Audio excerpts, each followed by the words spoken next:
My parents spent years calling me a mistake, yet I still paid their $1,000 mortgage after they wasted their retirement on my brother. When he demanded to propose at my wedding and I said no, they took his side and tried to sabotage my entire ceremony. From the very beginning, my brother was destined to be the favorite. My parents, who initially wanted only one child, found themselves with an unplanned pregnancy me. Since abortion wasn't an option for them, my mother carried me to term, but harbored resentment for my existence.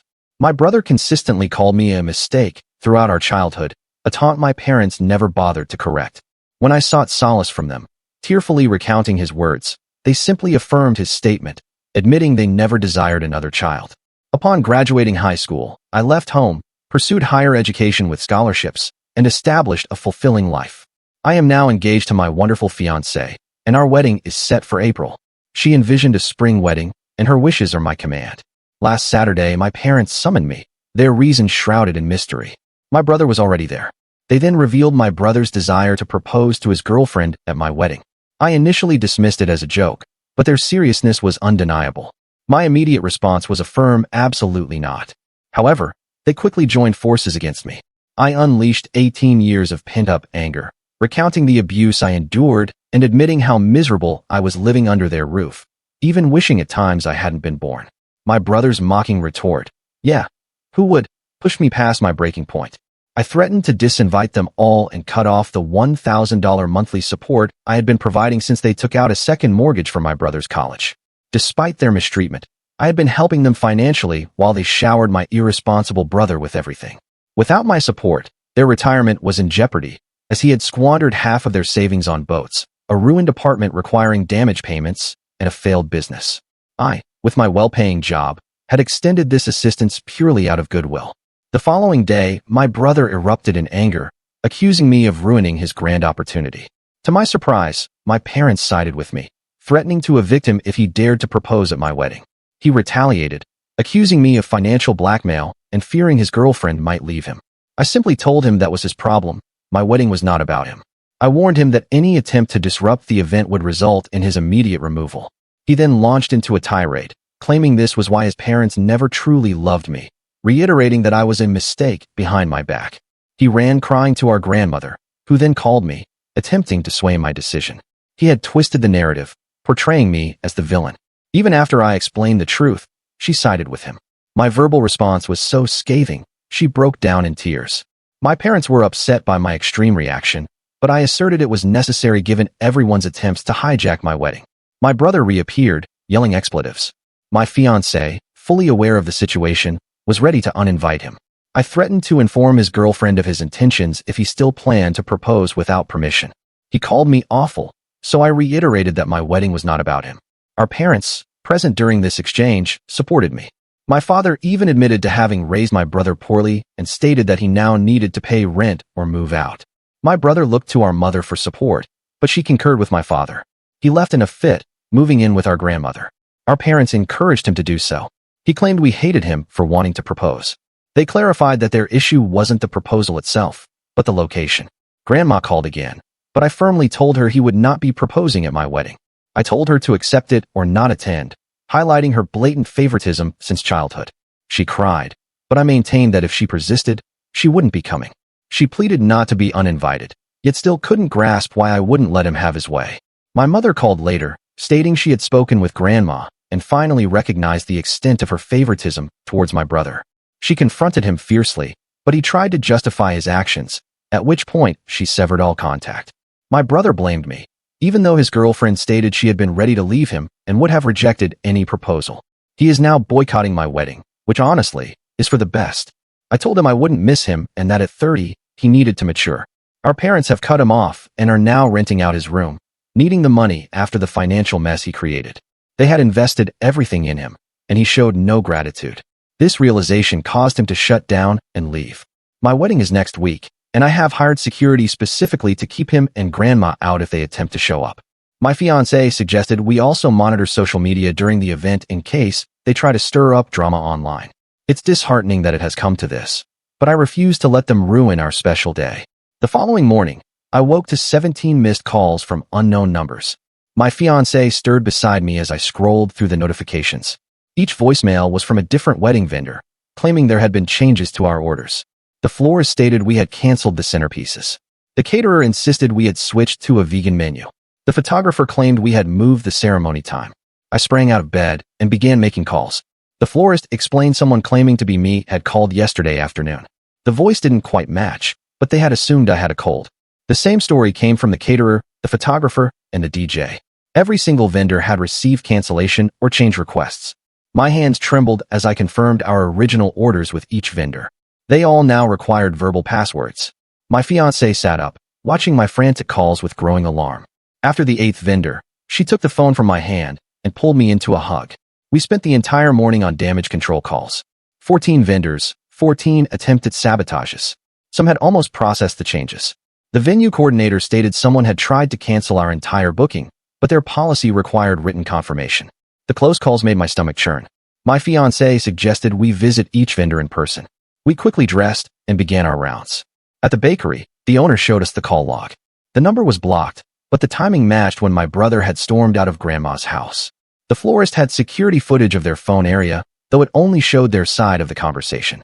By noon, we had secured every vendor with passwords and written confirmation requirements. Several offered to call us directly for any future changes. The venue even assigned us a dedicated coordinator who would only accept changes in person. During lunch, my phone buzzed with a text from an unknown number, a screenshot of a social media post. My brother had created a fake wedding page announcing our cancellation due to a family emergency. The post already had dozens of confused comments from our guests. My fiancée grabbed her phone and began reporting the page while I messaged our actual guests. We had kept our wedding details private, but somehow he had found our guest list. The fake page used our engagement photos and looked convincing enough to fool anyone who didn't look closely. Within an hour, 3 more fake pages appeared, each slightly different. One claimed we had moved the venue. Another said we had postponed indefinitely. The third announced a different date entirely. My fiancée and I took turns reporting them, but new ones kept appearing. My parents called during the social media chaos. My mother's voice was strained. Grandma had shown up at their house that morning, sobbing about the family being torn apart.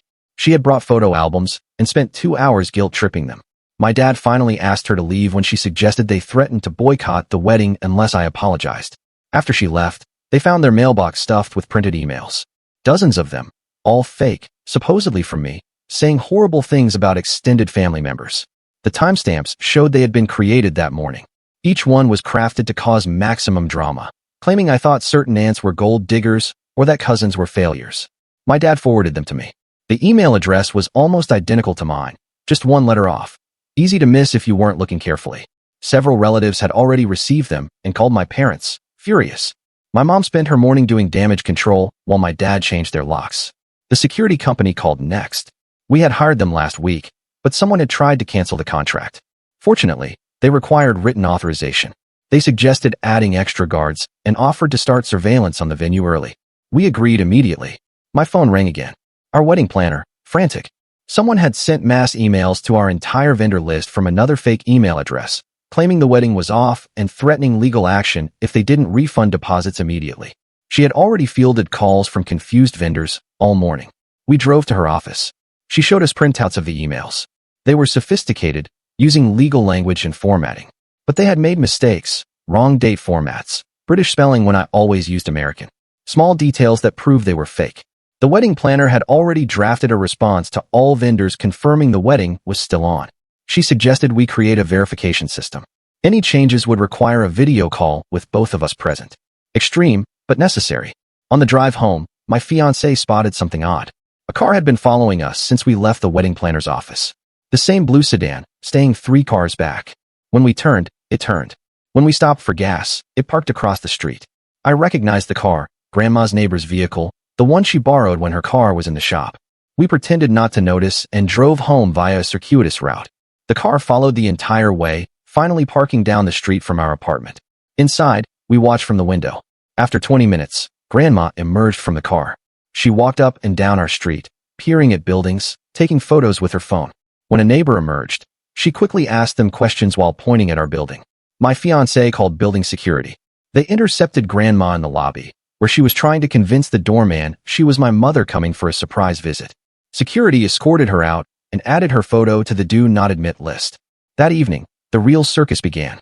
My phone exploded with texts from numbers I didn't recognize, all claiming to be wedding crashers my brother had invited to liven up the party. Some demanded the venue address. Others sent inappropriate messages about ruining our first dance. Each text was screenshotted and saved.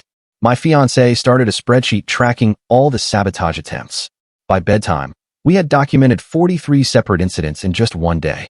The pattern was clear: morning attacks on vendors, afternoon social media blitz, evening harassment campaign. We barely slept. Every notification made us jump. By 3 a.m., we had received over 100 texts from fake wedding crashers. Some included voice messages with slurred speech, pretending to be hammered friends excited to party. The voices were clearly different people reading scripts. Dawn brought new challenges. Our apartment building's management called. Someone had posted flyers in the lobby announcing a wedding planning garage sale at our unit starting at 7 a.m. They had already turned away several early birds who had showed up with cash. My fiancé went down to help remove flyers while I dealt with fresh vendor calls. The rental company claimed we had doubled our chair order. The transportation service said we had canceled the shuttle buses.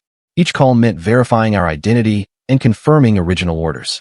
By breakfast, exhaustion was setting in. We had been playing defense for 24 hours straight.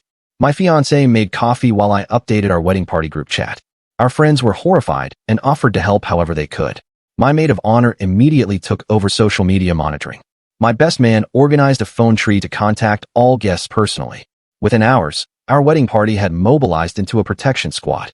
They took shifts monitoring for fake pages and responding to confused guests. Mom called with updates. The extended family email situation had exploded overnight. Oh boy, Grandma went full spy mode with the neighbor's blue sedan, doing surveillance like she's in some action movie. I love how she tried the old, "I'm his mother" trick at the apartment building. Nice try, Grandma, but security wasn't buying that one. Cousins were taking sides. Some believed the fake emails were real. Others defended me. 2 aunts were no longer speaking, and an uncle threatened to skip the wedding entirely. She and Dad spent their morning calling relatives individually, explaining the situation. Most understood once they heard about the vendor sabotage, but damage was done. Family relationships that had taken decades to build were strained by a few fake emails. The security company sent their first report. They had caught someone trying to access the venue overnight. Security footage showed a figure in dark clothing attempting to jimmy the service door. They had fled when the motion lights activated. The build was wrong for my brother, but the gate looked familiar. My fiancée recognized it first. Her voice was grim as she pointed at the screen. The way the person favored their left leg, the slight hunch. It was Grandma's neighbor again, the one whose car she had borrowed. We had seen him walking that same way when he helped her with groceries. The security company increased patrols immediately. My fiancé and I spent the morning coordinating with them, establishing protocols for any suspicious activity. The venue manager personally assured us that no one could enter without proper identification, matching our approved guest list. By midday, my phone vibrated with notifications from our bank. Multiple failed login attempts on our joint wedding account. The security questions had been answered incorrectly 5 times, triggering a temporary lock. We rushed to the bank branch, where the manager helped us secure the account with additional verification steps. While waiting for new bank cards, my fiancée noticed missed calls from her dress boutique. The seamstress explained someone had called claiming to be me, insisting the dress needed major alterations. They had grown suspicious when the caller couldn't describe the dress accurately and demanded immediate changes without an appointment. We drove straight to the boutique. The staff showed us their call logs from that morning. 3 separate attempts, each more aggressive than the last. The final caller had threatened to leave terrible reviews if they didn't comply. The boutique owner implemented a new policy requiring in-person verification for any changes. My best man texted urgently while we were driving back. Screenshots flooded my phone, showing new social media accounts impersonating our wedding party. Each fake profile messaged guests with conflicting information about dress codes, gift registries, and ceremony times. Some even requested money for fabricated group gifts. The wedding party spent hours reporting fake profiles and contacting guests directly. My maid of honor created a master document with all legitimate wedding information, sharing it privately with verified guests. We discovered my brother had somehow obtained partial guest information from the engagement party sign-in sheet months ago. That afternoon brought a new crisis. The florist called, confused about a delivery address change.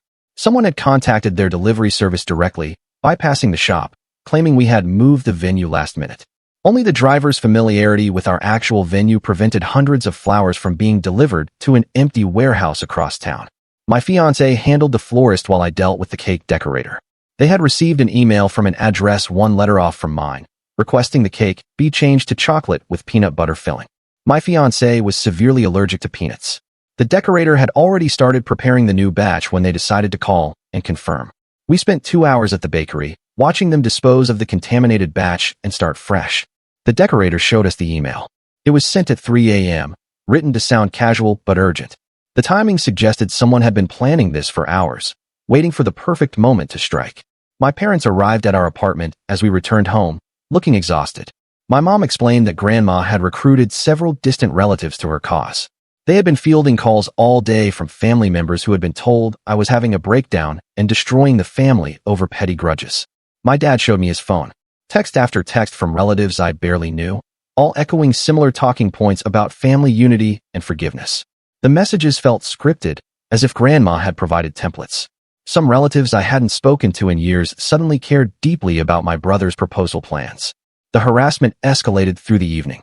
Food delivery drivers arrived at our apartment every 30 minutes, each with orders we hadn't placed. Pizza, Chinese food, Indian cuisine, even ice cream, all paid with cash on delivery. We turned them away apologetically, adding generous tips from our own pockets for their wasted time. Building security called around 9 p.m. Multiple people had tried to access our floor, claiming to be wedding vendors needing urgent signatures. Each person gave different stories, but similar descriptions of emergencies that couldn't wait until morning. Security turned them all away and increased monitoring of our floor. My fiancée discovered the next attack while checking her email. Dozens of wedding vendor inquiries had been sent from addresses mimicking ours. Each email requested quotes for services we had already booked, creating confusion among vendors who thought we were shopping around last minute. Some vendors had even called our existing providers to ask about issues. We spent the rest of the night sending apology emails and clarifying the situation. Several vendors mentioned they had never seen such an organized campaign of interference. The DJ offered to bring extra security after hearing about our troubles. The photographer promised to verify any communication through multiple channels. Sleep came fitfully. Every notification felt like another attack. My fiancé and I took shifts, monitoring our phones and emails. By 4 a.m., we had intercepted attempts to change our hotel reservations, modify our honeymoon flights, and even cancel our marriage license appointment. The next morning, my maid of honor arrived at our door, laptop in hand. She had spent the night tracking fake social media accounts and discovered a pattern. New profiles appeared every few hours, all using variations of our names and photos. Each wave targeted different guest groups with increasingly creative misinformation. My best man had organized a response team among the groomsmen. They took shifts monitoring and reporting fake accounts, documenting everything in a shared folder. One groomsman's girlfriend worked in IT and helped us understand how the fake email addresses were being created so quickly. Mom called while we were reviewing the documentation. Her voice sounded strained as she explained that Grandma had shown up at their house at 6 a.m. with my brother. They demanded to discuss the wedding situation over breakfast. When my parents refused to let them in, they had sat on the porch steps, making a scene for the neighbors. The security footage from my parents' doorbell camera showed the whole incident. Grandma had brought props, including old photo albums and what looked like a scrapbook. My brother stood behind her, arms crossed, occasionally gesturing angrily. They had finally left when Dad threatened to call the police. Our wedding planner called an emergency meeting. She had been fielding calls all morning from confused vendors and concerned guests. Her assistant had created a communication flowchart to handle the volume. She suggested we consider hiring a cybersecurity consultant, but we decided our current measures would have to suffice. During the meeting, my phone buzzed with a text from an unknown number, a photo of the venue's back entrance taken that morning. No message, just the image. The timestamp showed it was taken 20 minutes ago. My fiancé immediately called venue security while I forwarded the photo to our hired security team. The venue conducted a sweep, but found no one suspicious. However, they discovered someone had tried to tape a sign to the back door, directing deliveries to a different location. The tape residue was fresh. Security footage showed a figure in a hoodie, but the camera angle made identification impossible. We decided to visit the venue in person. On arrival, the coordinator showed us where they had increased security measures, new locks on all entrances, additional cameras, and a guard stationed at each delivery door. They had even created a special code word for our vendors that changed daily. While there, we noticed a car circling the parking lot slowly. The same blue sedan from yesterday. This time, we called the police. They arrived quickly and questioned the driver, who turned out to be Grandma's neighbor. He claimed to be lost, but officers noted he had photos of the venue on his phone. The police couldn't arrest him just for taking pictures, but they issued a warning about trespassing. The venue security added his photo and license plate to their watch list. We provided the police with documentation of the harassment campaign, starting an official record in case things escalated further. Back home, my fiancé found our mailbox stuffed with wedding magazines and brochures, all with subscription cards filled out in our names. The afternoon mail brought more. Someone had signed us up for every wedding-related mailing list they could find. It seemed petty compared to other attacks, but the volume was overwhelming. My best man arrived to help us sort through everything. Hidden among the junk mail, we found several legitimate vendor communications that had almost been lost in the pile. One was a confirmation for our rehearsal dinner that needed a response. Another was from the officiant confirming the ceremony details. The afternoon brought a new challenge. Our photographer called, confused about a location scout request. Someone claiming to be my fiancé had called, asking him to meet at a park across town to discuss photo locations. He had grown suspicious when the caller didn't know basic details about our venue. We spent an hour on a video call with the photographer, reviewing all the actual photo locations. He shared his screen, showing us the elaborate email thread someone had created. The impersonator had even included fake inspiration photos and detailed shot lists, trying to lure him away during crucial preparation time. My parents texted that they were changing their locks after finding their spare key missing. They suspected Grandma had taken it during one of her recent visits. The locksmith found evidence someone had tried to duplicate their key recently. Fresh metal shavings in the lock suggested multiple attempts. That evening, our caterer reported a close call. Someone had called, claiming we had developed severe food allergies and needed to change the entire menu. The caller had been persuasive, even emotional, describing a recent diagnosis that required immediate dietary changes. Only the caterer's policy of written medical documentation had prevented the switch. My fiancé and I visited the catering kitchen to taste test everything again, ensuring no changes had been made. The chef showed us their new security protocols. Every ingredient was now locked up overnight. Staff had been briefed on the situation. They had even assigned a dedicated team member to oversee our order personally. On the drive home, we noticed the blue sedan again. This time, it was parked outside a coffee shop near our apartment. Through the window, we could see Grandma's neighbor talking animatedly with two other people we didn't recognize. They had papers spread across the table and kept glancing at their phones. We parked around the corner and walked past casually. My fiancé snapped a discreet photo of the group. The papers on their table looked like printouts of social media profiles and what might have been a timeline. One paper clearly showed the venue's logo. We hurried home and added this information to our security file. That night brought the most disturbing attack yet. Our apartment building's fire alarm went off at 2 a.m. Everyone evacuated while firefighters searched for the cause. They found nothing, but security footage showed someone in dark clothing pulling the alarm on our floor before disappearing down the stairwell. While standing outside in the cold, several neighbors mentioned they had been asked strange questions about us recently. An elderly woman said someone claiming to be a wedding planner had knocked on her door, asking about our schedule. Another neighbor reported someone trying to access the building's package room with an old code. We spent the rest of the night in a hotel, too exhausted and paranoid to return home. My fiancée finally broke down, crying from the stress. I held her while she worried about our wedding being ruined. We made a pact to stay strong together, reminding each other why we were fighting so hard for our special day. Morning came too soon. My maid of honor met us at the hotel with coffee and updates. The fake social media accounts had evolved overnight. Now they were messaging vendors directly, trying to extract information about timing and logistics. Some vendors had almost responded before remembering our security protocols. We returned to our apartment to find maintenance fixing our door lock. Someone had jammed gum in it overnight, probably during the fire alarm chaos. Building management had already reviewed security footage but couldn't get a clear image of the perpetrator. They offered to install a new electronic lock at their expense. My parents called with their own morning update. Grandma had recruited more flying monkeys. 3 different relatives had called before 8 a.m., each with increasingly dramatic stories about family destruction and permanent rifts. Mom had started keeping a log of who called and what they said, noticing patterns in their arguments. The wedding was now 5 days away. Every vendor had been secured with passwords and verification protocols. Our guest list had been personally contacted and verified. Security measures were in place at the venue and our apartment. Yet, the attack showed no signs of slowing down.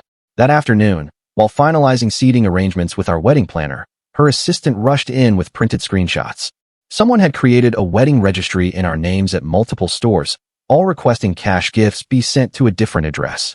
The stores were already processing several gifts before the fraud was discovered. We spent 3 hours on the phone with various retailers, canceling the fraudulent registries, and trying to track down who had already sent gifts. Some stores couldn't reverse the transactions immediately. We had to provide extensive documentation proving the registries were fake. The address they had used led to an empty rental property. My best man had been investigating the technical side of the attacks. He discovered many of the fake email addresses were created using a specific pattern, all originating from the same IP location. While we couldn't trace it precisely, the geographic area matched Grandma's neighborhood. It wasn't proof, but it was another piece of evidence. As evening approached, we met with our entire wedding party for a final strategy session.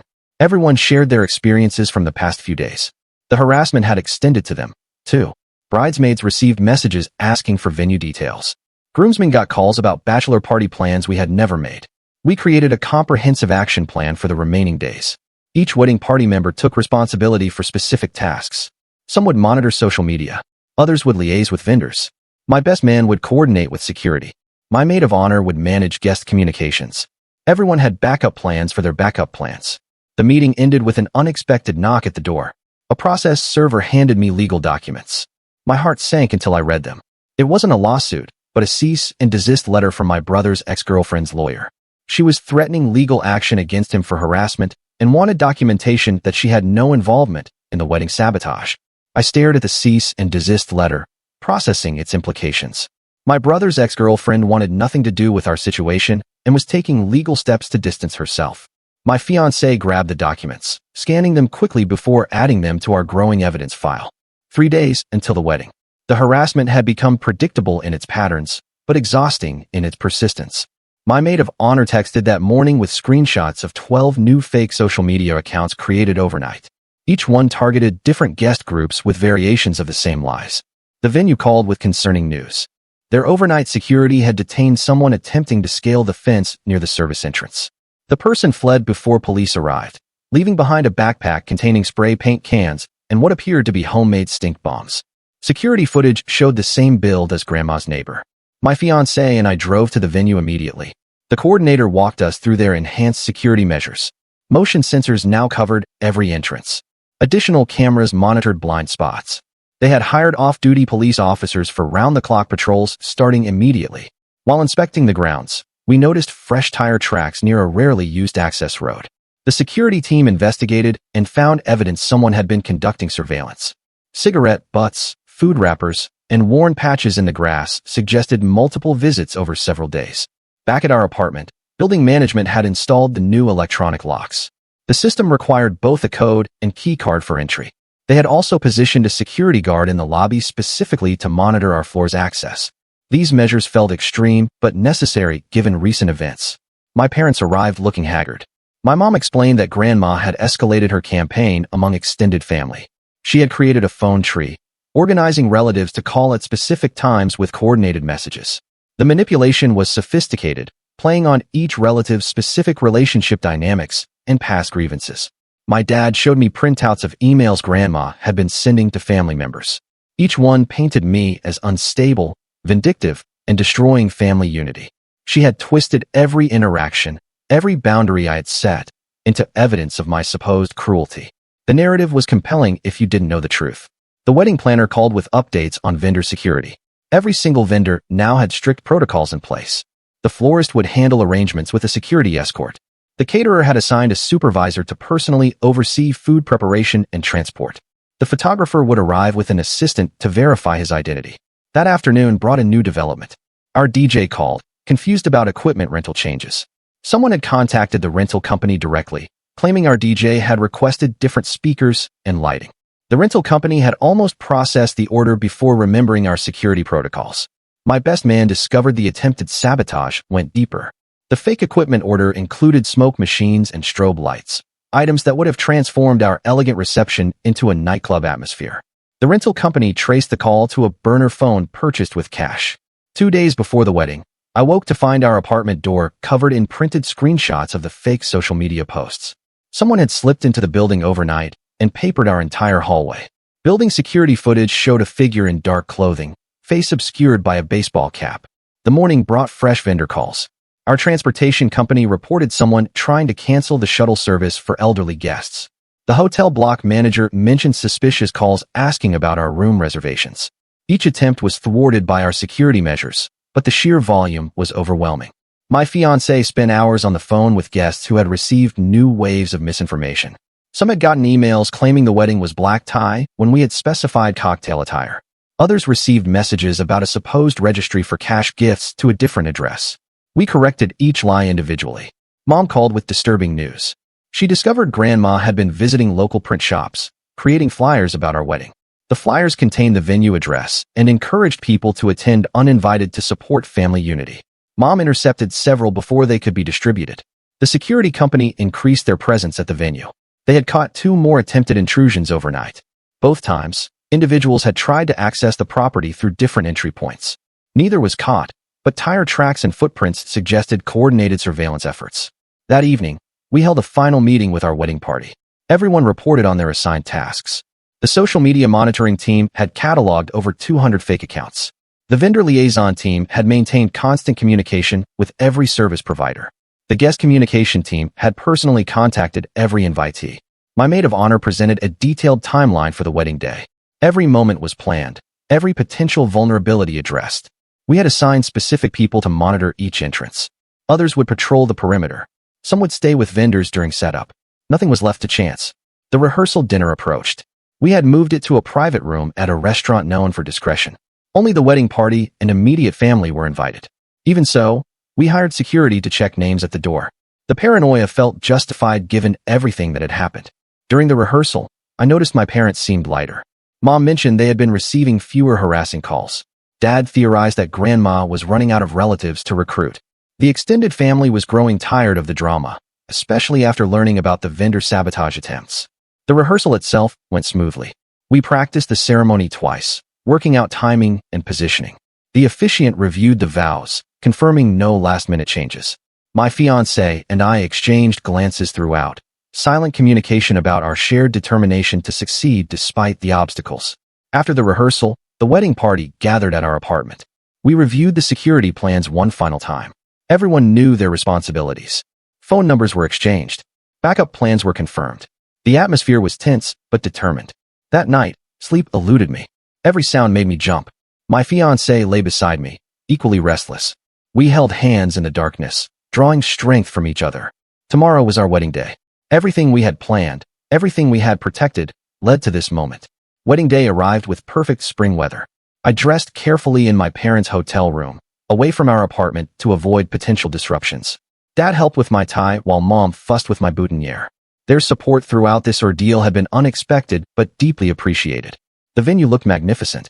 Security discreetly patrolled while vendors set up under watchful eyes. My best man coordinated with the security team, confirming all protocols were in place. Every delivery was checked. Every person was verified.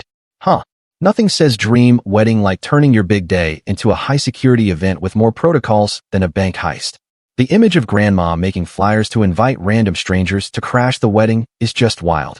That's some next-level party crashing planning right there. Every detail was monitored. Guests began arriving an hour before the ceremony.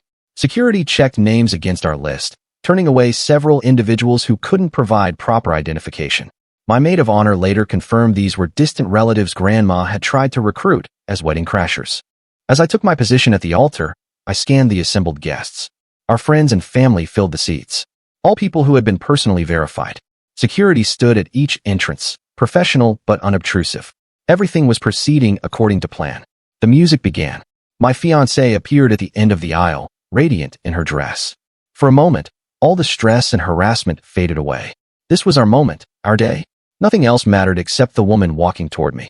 The ceremony proceeded flawlessly. We exchanged vows without interruption. The officiant pronounced us married. As we kissed, the guests erupted in genuine celebration. We had done it. Despite everything, we had protected our special day. During the cocktail hour, security reported 2 attempted intrusions. Both were quickly intercepted and escorted off the property. My brother had tried to enter through the service entrance. Grandma had attempted to convince a catering staff member she was my mother. Neither succeeded. The reception unfolded beautifully. Speeches were heartfelt and drama-free. The meal was served without incident. Every dish exactly as ordered. Our first dance wasn't interrupted. The DJ played our carefully selected playlist. Every moment we had fought to protect remained intact. As the evening progressed, I noticed my parents genuinely enjoying themselves. Mom danced with Dad, both looking years younger. They had chosen me, chosen to support our marriage despite family pressure. The weight of that decision showed in their relief at our success. My best man pulled me aside during the reception. Security had detained someone trying to distribute flyers in the parking lot. The flyers claimed the wedding was a sham and encouraged guests to leave in protest. Security confiscated the materials and removed the individual from the property. The photographer captured every precious moment. Our vendors executed flawlessly, their extra security measures invisible to guests, but effective against sabotage. The cake cutting, the bouquet toss.